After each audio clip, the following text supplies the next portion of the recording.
Magandang araw po sa inyo.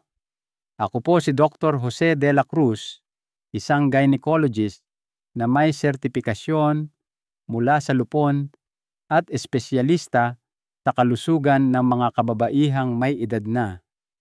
Isang karangalan po para sa akin na makasama kayo ngayon.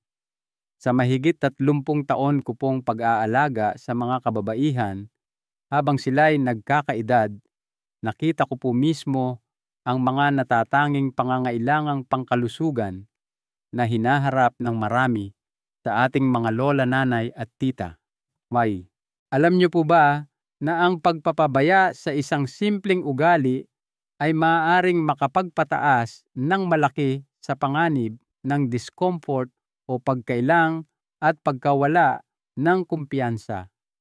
Pagkatapos ng edad 60, madalas nang hindi ninyo namamalayan, araw-araw, libu-libong kababaihang senior ang tahimik na nakararanas ng mga pagbabago sa kanilang kalusugang intimo marahil pagbaba ng pakiramdam, pagdagdag ng panunuyo o pagbaba ng tiwala sa sarili. Madalas itong nangyayari dahil hindi sila lubos na naimpormahan kung gaano kahalaga ang pangangalaga sa isa sa pinakamahalaga at sensitibong bahagi ng kanilang katawan, ang kanilang vulva, ang panlabas na bahagi ng ari at ang ari mismo vagina. Marami ang naniniwala na ang kalusugang intimo ay tungkol lamang sa sexual na aktibidad o isang bagay na natural na nawawala habang nagkakaedad. Pero paano kung sabihin ko sa inyo na kung paano ninyo inaalagaan ang bahaging ito ay malaki ang epekto sa inyong ginhawa, kalidad ng tulog, at maging sa inyong kumpiyansa bilang babae? Ngayon, nais ko pong ibahagi ang 4 na mahahalagang payo sa pangangalaga na dapat isaalang-alang ng bawat babae na higit 100 anyos. Ito po ay hindi lamang tungkol sa pagpapanatili ng tamang paggana. Ito'y tungkol sa pagpapahusay ng inyong pangkalahatang kalidad ng buhay. Ito po ay mga praktikal at base sa siyensyang hakbang na maaari ninyong simulan ngayon din, madalas ng walang gamot o komplikadong pamamaraan. At kung sasamahan niyo po ako hanggang sa dulo, ibubunyag ko ang 2 karagdagang ugali na karamihan sa mga kababaihan ay hindi pa naririnig, ngunit maaaring susi sa pangangalaga ng inyong sigla at ginhawa sa mga darating na taon. Bago po tayo magpatuloy, kung sa tingin ninyo ay mahalaga ang impormasyong ito, hinihikayat ko kayong humanap ng mga mapagkakatiwalaang payo tungkol sa kalusugan ng kababaihan. Kung nakakatulong po ang ating talakayan, maaari po bang mag-type kayo ng 1 sa comments para ipakita ang inyong pakikiisa? Kung hindi naman po, i-type ang 0 at ipaalam sa akin kung anong mga paksa ang mas makakatulong para sa susunod na content. Ngayon, simulan na po natin sa una at marahil pinakamadalas makaligtaan na aspeto ng pangangalagang intimo pagkatapos ng iksinta, ang pagpapanatili ng malusog na tissue at tono ng pelvic. Dahil maniwala man kayo o hindi, tulad ng inyong mga kalamnan o inyong memorya, kung hindi ninyo aktibong susuportahan ang bahaging ito, maaari kayong makaranas ng mga hindi kanais-nais na pagbabago. Panatilihin ang kalusugan ng pelvic at ari o malagay sa panganib ang ginhawa at paggana nito.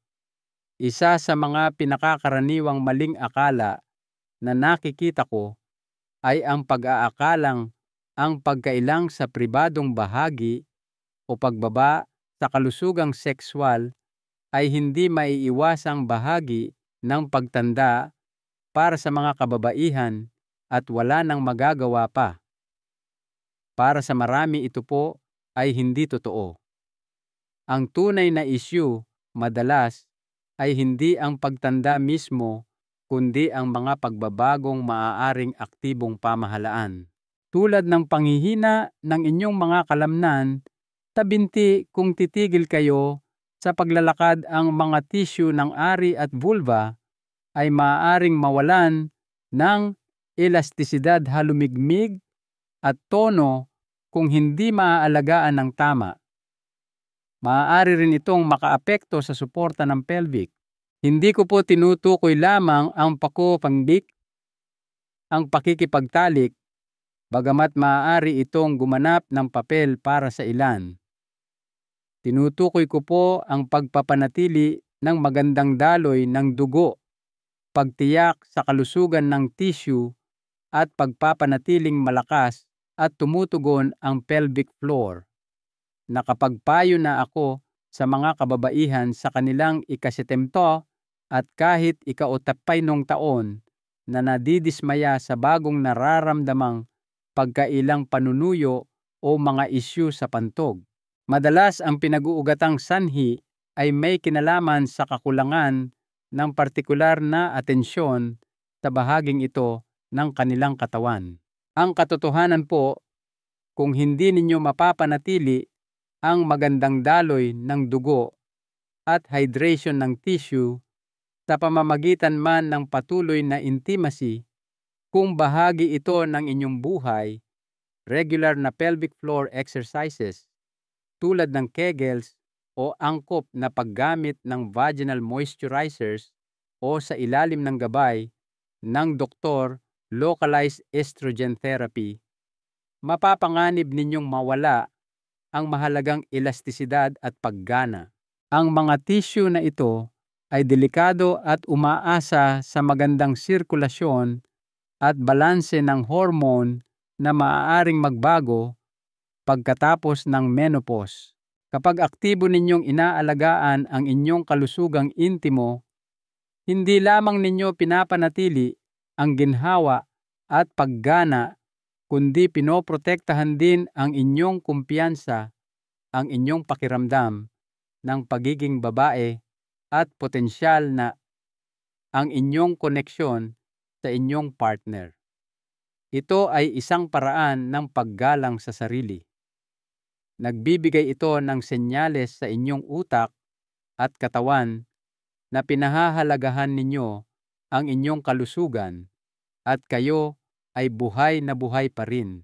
Ang mga kababaihan na sineseryoso ang payong ito ay madalas na naguulat na mas komportable sila, mas may kumpiyansa, at mas nararamdaman nila ang kanilang sarili muli. Hindi ito dahil sa anumang milagrong gamot, kundi dahil muli silang nakipag-ugnayan sa kanilang sariling biyolohiya. Kaya kung may napapansin kayong mga pagbabago, hinihikayat ko kayong magsimula ng dahan-dahan. Mag-focus sa pagsuporta sa kalusugan ng tissue at tono ng pelvic at obserbahan kung paano positibong tutugon ang inyong katawan. Palaging talakayin ang anumang bagong sintomas sa inyong doktor. Pero simula pa lang po ito. Kahit ang pinakamalusog na mga ugali ay maaaring masira ng isang tahimik na banta na nagtatago sa ating harapan, isang bagay na binabalewala ng maraming kababaihan hanggang sa huli na ang lahat. Talakayin natin iyan sa susunod.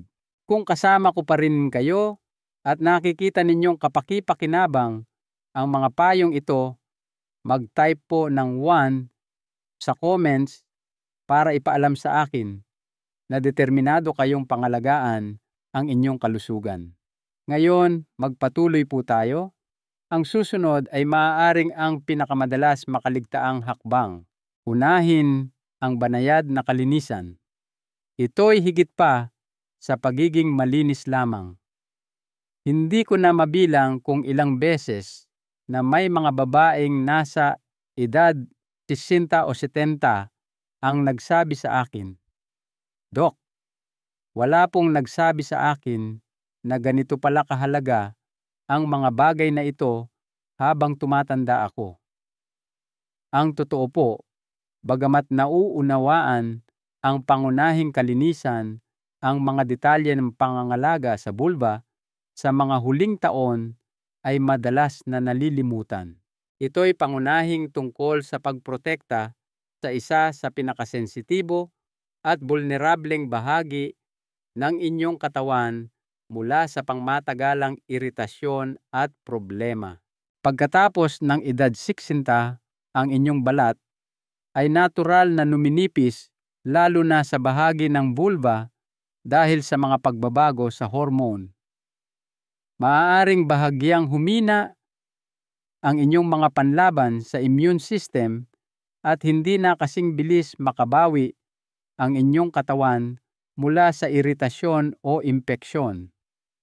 Nangangahulugan ito na ang basta-bastang paglilinis o paggamit ng matatapang na produkto ay maaaring maging isang nakatagong daan patungo sa malubhang problema. Anong uri ng mga problema? Pinag-uusapan natin ang paulit-ulit na iritasyon, pangangati masakit na kondisyon tulad ng lichen sclerosus, pabalik-balik na impeksyon tulad ng yeast infection o bacterial vaginosis, at pangkalahatang pagbaba ng ginhawa. Kapag ang maselang balanse ng vaginal microbiome, mga natural na mikrobyo sa ari, ay nagugulo o ang balat ng vulva ay naiirita ng matatapang na sabon, mga produktong may pabango, o kahit sobrang paghuhugas, lumilikha ito ng kapaligiran kung saan maaaring lumala ang mga problema. Maaaring hindi ninyo ito mapansin sa simula, marahil ay bahagyang panunuyo lamang o paminsan-minsang pangangati. Gayunpaman, sa paglipas ng panahon, ang maliliit na isyong ito ay maaaring lumaki. Sa kabutihang palad, ang solusyon ay parehong simple at epektibo, ang araw-araw na banayad na paglilinis ng panlabas na bahagi ng vulva gamit ang maligamgam na tubig ay madalas sapat na. Kung gagamit kayo ng sabon, piliin ang pinakamahinahon, walang pabango, hypoallergenic na panlinis tulad ng sabon na may glycerin o espesyal na panlinis para sa vulva, at gamitin ito ng kaunti lamang, iwasan ang mismong loob ng ari. Palaging tuyuin ng husto ang lugar gamit ang malambot na tuwalya sa pamamagitan ng pagtap-tap. Iwasan po ang paghuhugas sa loob ng ari douching dahil sinisira nito ang natural at malusog na kapaligiran ng ari. Kung kayo ay sexual na aktibo, makakatulong ang banayad na paglilinis pagkatapos. Ang mga simpleng hakbang na ito ay maaaring maprotektahan ang inyong balat, mapanatili ang natural nitong depensa at makontrol ang pamamaga. Kapag inuuna ninyo ang banayad na kalinisan, hindi lamang ninyo pinangangalagaan ang inyong pisikal na kalusugan. Ibinabalik din ninyo ang kumpiyansa at ginhawa. Mayroong malalim na kapangyarihan sa kaalamang ang inyong katawan ay maayos na naalagaan. Ito ay isang tahimik na pagkilos ng paggalang sa sarili. Gayunpaman, kahit ang pinakamaingat na pinananatiling katawan ay maaaring mabiktima ng isang pagkakamali na hindi namamalayan ng maraming kababaihan hanggang sa ito'y humantong sa hindi inaasahan at potensyal na masakit na kahihinatnan habang may intimasiya. Iyan ang ating aalamin sa susunod. Tiyakin ang ginhawa at sapat na lubrikasyon. Habang may intimasiya, proteksyon mula sa sakit at pinsala. Ito ay isa sa mga aral na natututunan ng napakaraming kababaihan sa mahirap na paraan, madalas pagkatapos makaranas ng matinding pagkailang. May mga pasyente akong may edad na bumisita sa aking opisina na nag-aalala tungkol sa sakit habang nakikipagtalik, isang pakiramdam ng paninikip o init sa ari na hindi nila napansin dati o isang pag-ayaw sa intimasya na hindi nila maipaliwanag. Pagkatapos ng masusing pagsusuri, ang sanhi ay madalas na naguugat sa isang bagay na karaniwan ngunit bihirang pag-usapan, kakulangan sa lubrikasyon at mga pagbabago sa elastisidad ng tissue sa ari.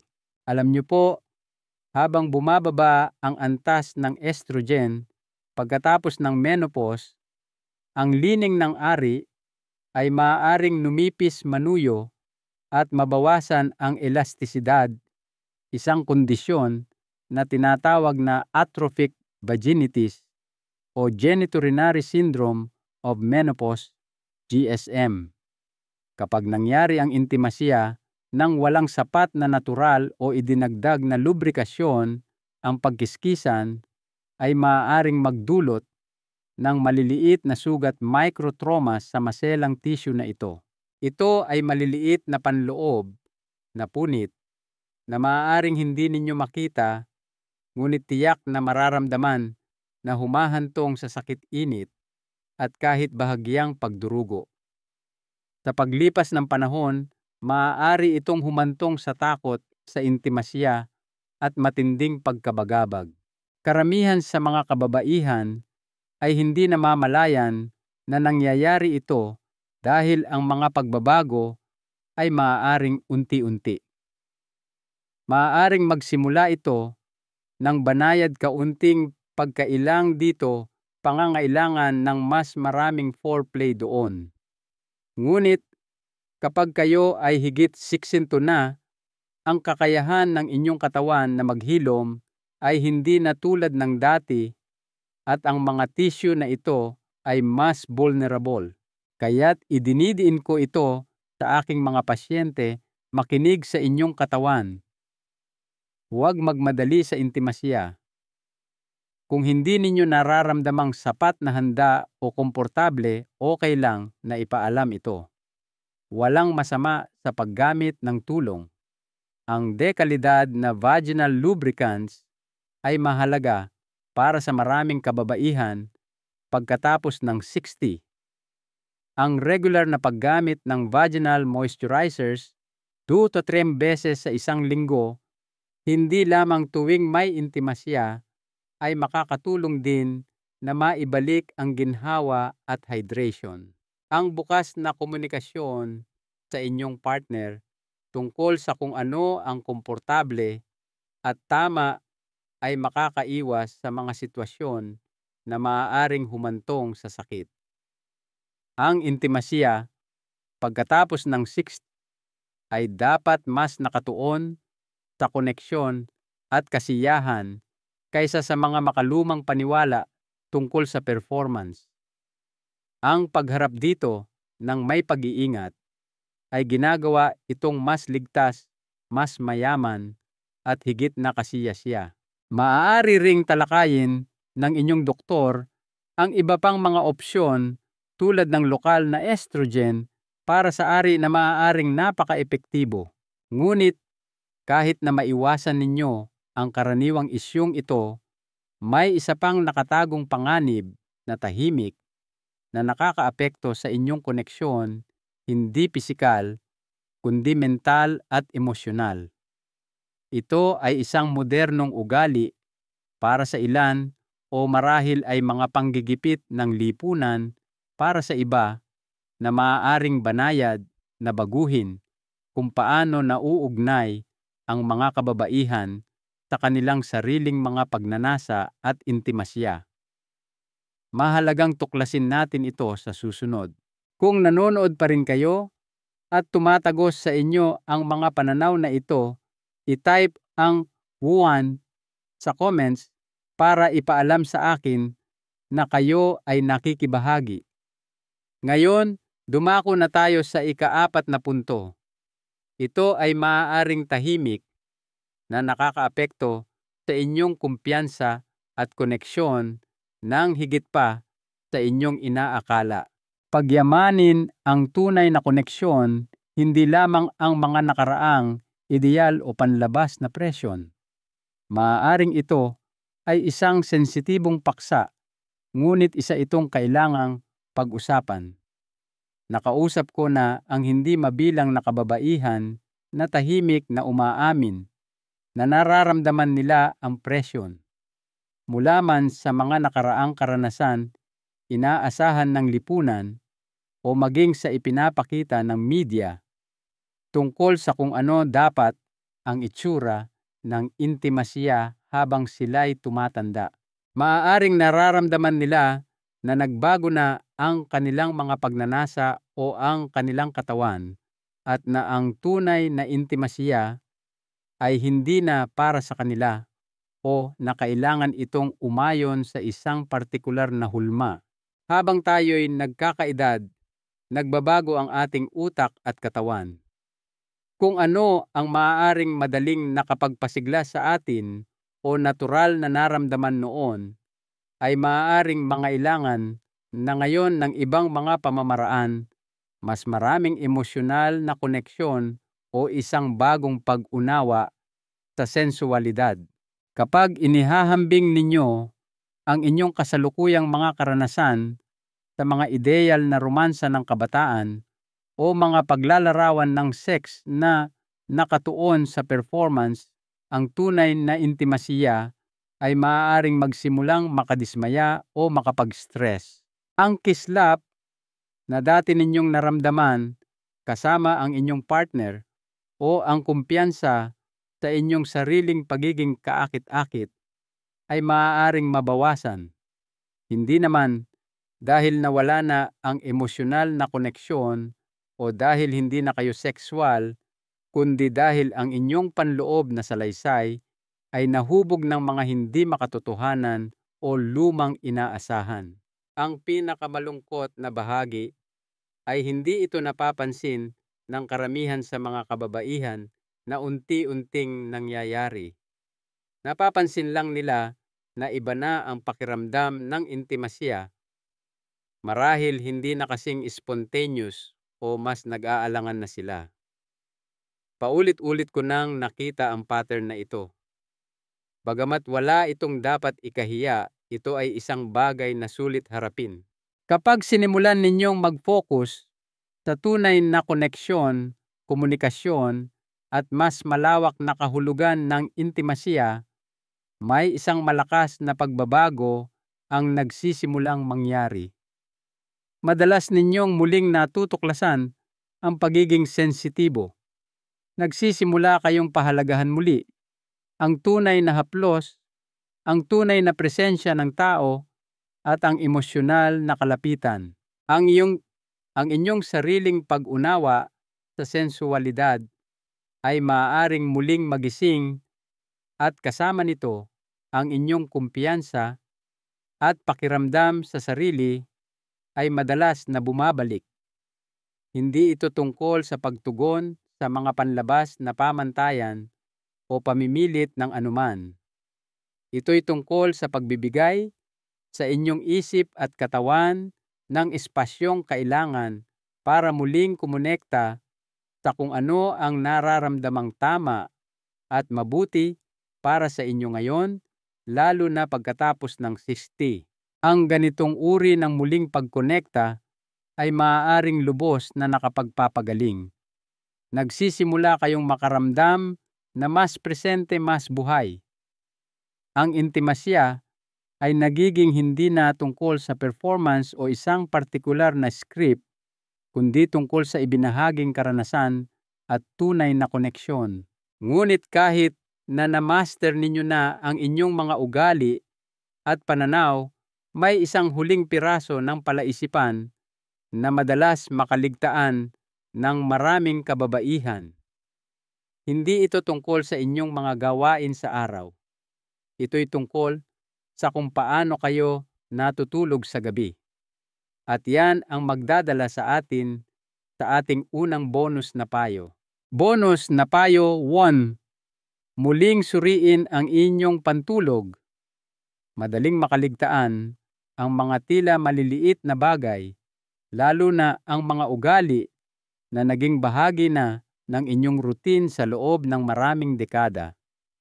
Ngunit minsan, ang mga maliliit na ugaling ito ang tahimik na nag-aambag sa pagkailang. Para sa maraming kababaihang may edad, ang kanilang pinipiling pantulog ay napapabilang sa kategoryang ito.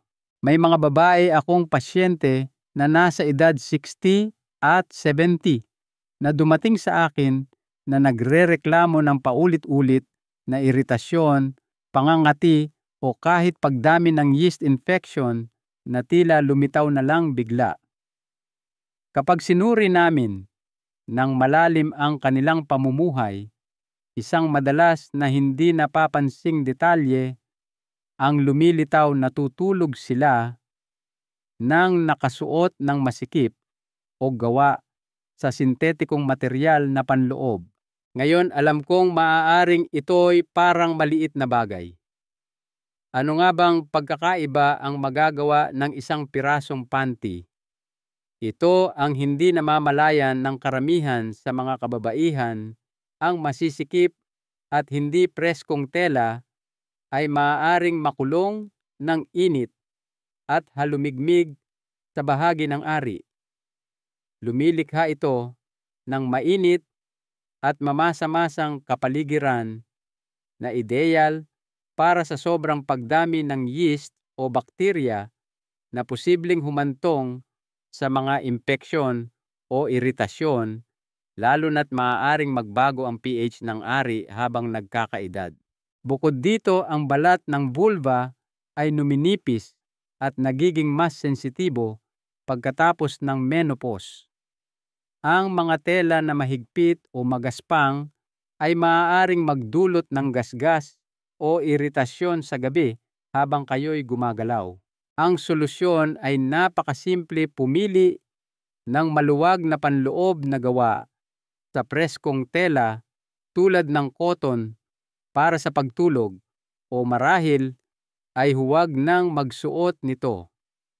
Bigyan ang inyong katawan ng kalayaang huminga at manatiling malamig at tuyo sa gabi ng walang paghihigpit. Ito'y maliit na pagbabago, ngunit maaari itong makabuluhang mapabuti ang kalusugan at ginhawa ng inyong vulva sa pangmatagalan. Bukod dito, maraming kababaihan ang nag-uulat na mas mahimbing ang kanilang tulog sa ganitong paraan, mas kaunting pagkailang na nagreresulta sa mas mapayapang gabi. Ito'y isang paraan ng pangangalaga sa sarili na bihirang talakayin. Ngunit kapag sinubukan ninyo ito, maaaring magtaka kayo kung bakit hindi ninyo ito ginawa ng mas maaga. Ngunit kahit na na-optimize ninyo na kung paano kayo natutulog, mayroon pa ring isang huling payo na nag-uugnay sa lahat. Nakakaapekto ito sa bawat bahagi ng inyong katawan, kabilang ang inyong kalusugang intimo. Hindi ito tungkol sa isang partikular na routine o produkto. Ito'y tungkol sa inyong buong pamumuhay. Maniwala kayo, ang susunod na ito ay maaaring ang pinakamakapangyarihan sa lahat. Bonus na payo 2, ang inyong pamumuhay ang ugat ng kagalingang intimo. Idiniin ko na ito sa hindi mabilang na pasyente sa paglipas ng mga taon at uulitin ko ito dahil ito'y napakahalaga. Hindi ninyo maaaring ihiwalay ang inyong kalusugang intimo sa inyong pangkalahatang kalusugan at pamumuhay. Lahat ito ay magkakaugnay. Nakakita ako ng mga kababaihan na sumusubok ng iba't ibang krema at lunas, ngunit patuloy nilang binabalewala ang pinakamabisang gamot na madaling magagamit nila, ang kanilang pang-araw-araw na mga ugali. Ang totoo po, pagkatapos ng 10, ang inyong pamumuhay ay hindi lamang isang pangalawang salik. Ito ang nagiging pundasyon para sa lahat, lalo na sa inyong kakayahang makaramdam ng ginhawa, sigla at koneksyon.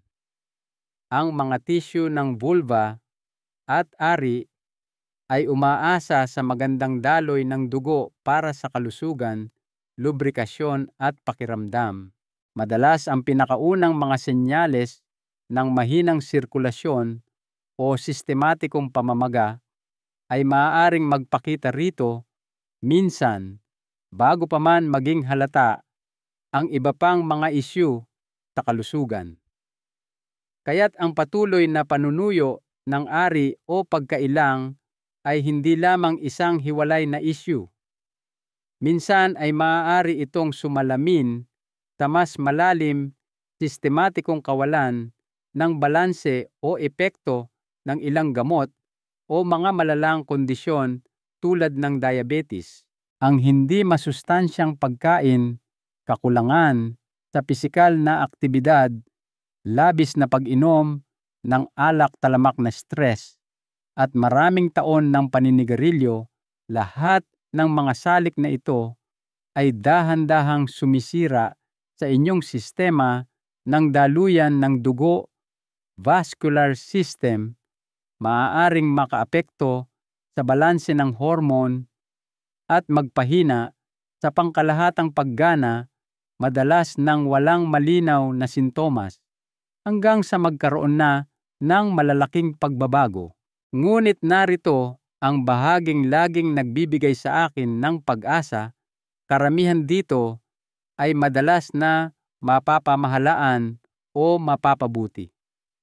Nasaksihan ko ang mga kababaihan sa kanilang ika-70 na taon na lubos na napabuti ang kanilang pangkalahatan at intimong kalusugan sa pamamagitan lamang ng pagbabago ng kanilang pamumuhay. Hindi ito nangangailangan ng perpeksyon. Nangangailangan ito ng pagiging tuloy-tuloy. Maglakad araw-araw kahit sa paligid lang ng inyong bahay. Mag-focus sa pagkain ng totoong pagkain, sariwang gulay, masusustansyang taba, walang taba na protina at maraming hibla fiber. Manatiling hydrated o uminom ng sapat na tubig.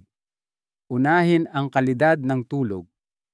Magsanay ng malalim na paghinga o iba pang mga teknik sa pagbabawas ng stress.